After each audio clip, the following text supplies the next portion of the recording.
Hello everyone, welcome to transforming 360।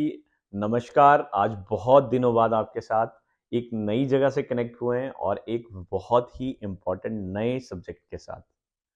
Because आज हम लोग मार्च की तरफ जा रहे हैं और टैक्स प्लानिंग हम सभी के माइंड में कहीं ना कहीं एक प्रेशर बना के रखे हैं। और इसी प्रेशर का फायदा उठाने के लिए बहुत से ऐसे लोग बाहर बैठे हैं जो आपको मिस सेल करना चाहते हैं। और ये मिस सेलिंग से कैसे बचना है, कौन कौन से एक्चुअल में हमें प्रोडक्ट लेने की ज़रूरत है, किस तरीके से हम अपना टैक्स सेव कर सकते हैं जेन्युइनली और विदाउट वेस्टिंग आवर मनी। होता क्या है कि हम टैक्स प्लानिंग के चक्कर में सिर्फ 1.5 लाख रुपए बचाने के लिए, जिसके अंदर 1.5 लाख रुपए का मतलब है कि अगर मैं 30% स्लैब में आता हूं तो मीन्स 45,000 रुपीज सेव करने के चक्कर में मैं लाखों रुपए अपने गलत प्रोडक्ट परचेज करने में लगा देता हूं। तो इसी का सल्यूशन लेकर आज आपके सामने हम आए हैं। और अगर आप चैनल पर नए हैं तो प्लीज़ सब्सक्राइब ज़रूर करें और ज़्यादा से ज़्यादा लोगों को भी शेयर करें और हेल्प करें इस फैमिली को और ग्रो करने में। बिकॉज हमारा विजन ही है to create transparency in this insurance industry. तो वीडियो को स्टार्ट करते हैं फ्रॉम द बिगनिंग की टैक्स। हमारे पास इंडिया में टैक्स प्लानिंग के लिए क्या क्या टूल्स हैं और हमारे जो रिजीमे हैं टैक्स के वो कौन कौन से हैं। अगर हम ओल्ड की बात करें तो उसमें ये जो स्क्रीन के सामने आप डिटेल देख पा रहे हैं ये ओल्ड में ऑप्शंस हैं। और ये जो स्क्रीन में सामने आपको दिखाई दे रहा है ये है न्यू रिजीमे। तो आप पहले ही चूज कर सकते हैं कि मुझे ओल्ड में जाना है या न्यू में जाना है। तो इसके लिए बेहतर गाइडेंस आपको मिल सकती है आपके सीए से कि किसको चूज करना है एज पर योर इनकम।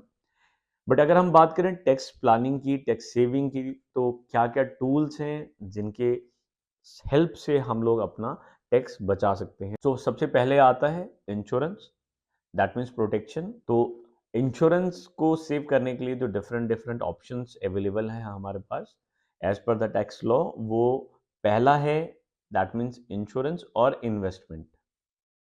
तो इस पॉइंट को जरूर ध्यान से सुने, insurance plus investment, not alone the insurance. अब इसके अंदर भी one is for life insurance plus investment and second is pure health insurance. Second option हमारे पास आता है होम लोन। थर्ड ऑप्शन आता है हमारे पास government schemes like PPF. Fourth आता है donation to any charitable institute, child tuition fees, उस पर भी हम एक अच्छा खासा टैक्स सेव कर सकते हैं। और एजुकेशन लोन अगर मेरा बच्चे के लिए चल रहा है तो उसके ऊपर भी मैं अपनी टैक्स सेविंग कर सकता हूँ। और ऐसे कुछ ऑप्शंस हैं। और इसके अंदर एक और ऑप्शन आता है एचआरए। एचआरए के अंदर भी आप अपनी, बिकॉज एचआरए क्या है, एक खर्चों का पार्ट है, तो वो भी आप अपनी टैक्स सेविंग में शो करके अपना टैक्स बचा सकते हैं। तो आज जो मेन हम बात करेंगे वो सबसे पहले वाले टॉपिक पे बात करेंगे जहाँ पर अक्सर बहुत ज़्यादा मिसलीडिंग होता है। और मिसलीडिंग इतना कि हम लोग अगर हाईएस्ट स्लैब की भी बात करें 30% स्लैब की, और फॉर एग्जांपल कि 1.5 लाख रुपए वाला जो ऑप्शन है लाइफ इंश्योरेंस और इन्वेस्टमेंट वाला, अगर मैं उसको चूज करता हूँ और 1.5 लाख रुपए प्रीमियम पे कर कर कितना मैं बचाऊंगा, अगर मैं 30% स्लैब में हूँ तो 45,000 रुपीज़ में बचाऊंगा। बट अक्सर हम 45,000 रुपीज़ बचाने के चक्कर में एक गलत प्रोडक्ट ले लेते हैं और 1.5-2 लाख अपना हार्ड एंड मनी वेस्ट कर देते हैं। तो क्या ऑप्शंस आपको होने चाहिए, कैसे कैसे आपको देखना है ताकि आप उन सभी लोगों से बच सकें जो इंतज़ार कर रहे हैं आपको हेवी प्रीमियम प्रोडक्ट्स बेचने का। So my dear friends, life insurance is all about purely term insurance and it should be plain term insurance. That means कि आप ऐसा टर्म इंश्योरेंस मत लें जिसमें कि आप रिटर्न ऑफ प्रीमियम वाली पॉलिसी के चक्कर में आ जाएं और सामने वाले को मौका मिले आपको बड़ा प्रीमियम बेचने का। और दूसरा, प्लीज़ लॉजिकली समझना है कि टर्म इंश्योरेंस हमें उसी एज तक कवर कराना है जहाँ तक हमारी फाइनेंशियल लाइबिलिटी है, not up to the age of 80, 90 और 100 जो मार्केट में ट्रेंड चल रहा है। ठीक है, तो पहली चीज़ है टर्म इंश्योरेंस। रेस्ट आपका जितना भी पार्ट बचता है उसको आप दो तरीके से सेव कर सकते हैं। वन, तो आप अपने टर्म में अपनी टर्म जो पीपीटी टर्म है वो कम करा सकते हैं, तो जिसकी वजह से आपका एक हैवी प्रीमियम जाएगा। फॉर एग्जांपल कि जहां पर आपने 40 इयर्स का पॉलिसी परचेज करा है और आप 12 साल में प्रीमियम पे करके ख़त्म करना चाहते हैं, तो इस ऑप्शन से क्या होगा कि जहां पर आपको ईयरली प्रीमियम 40,000 रुपीज देना था, वहां पे प्रोबेबली आपको वहां पर 1 लाख रुपए के आसपास वो प्रीमियम देना होगा। तो दैट मीन्स 1 लाख रुपए अगले 12 साल तक आपके एटीसी में फॉल करेगा। अब सेकंड तरीका है कि मैं अपना रेगुलर टर्म इंश्योरेंस को ही कैरी फॉरवर्ड करूं और उसके बाद एक्चुअल में मुझे जो अपना पैसा है वो म्यूचुअल फंड जैसे सब्जेक्ट में डालना चाहिए, ऐसे एंटिटी में डालना चाहिए, बिकॉज वहां पर ऑप्शन आता है, टैक्स सेवर फंड्स आते हैं, आपको कंपाउंड रिटर्न भी वो देंगे। तो प्लीज सिंपल इंटरेस्ट वाले कुछ प्रोडक्ट्स में जाकर अपने पैसे को वेस्ट मत करें, बिकॉज इन्फ्लेशन की वजह से आपका पैसा डीग्रो करेगा। और जो आपको वो कैलकुलेशन दिखाते हैं कि आप इतना टैक्स बचा रहे हैं, इतना आपको रिटर्न आएगा, this is something which is not actually a generic in long term. You are not gaining anything, you are actually losing so many things.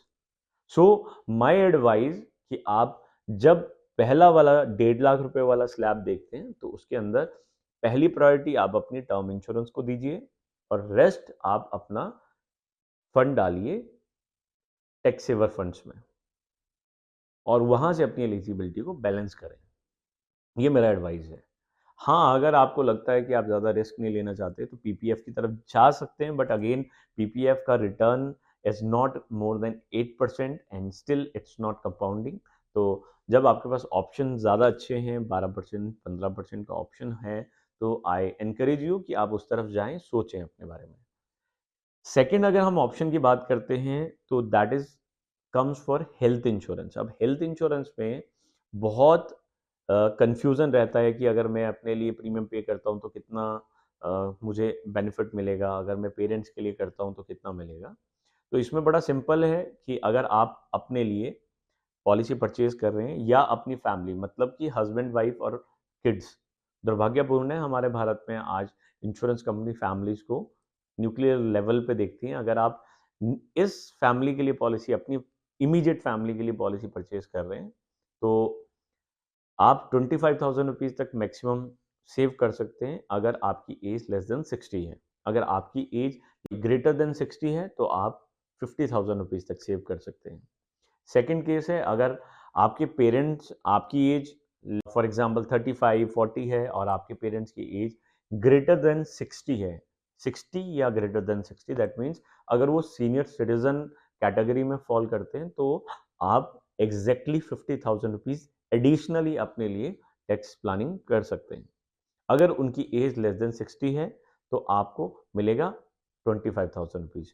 So in less than 60 total is 50,000 rupees.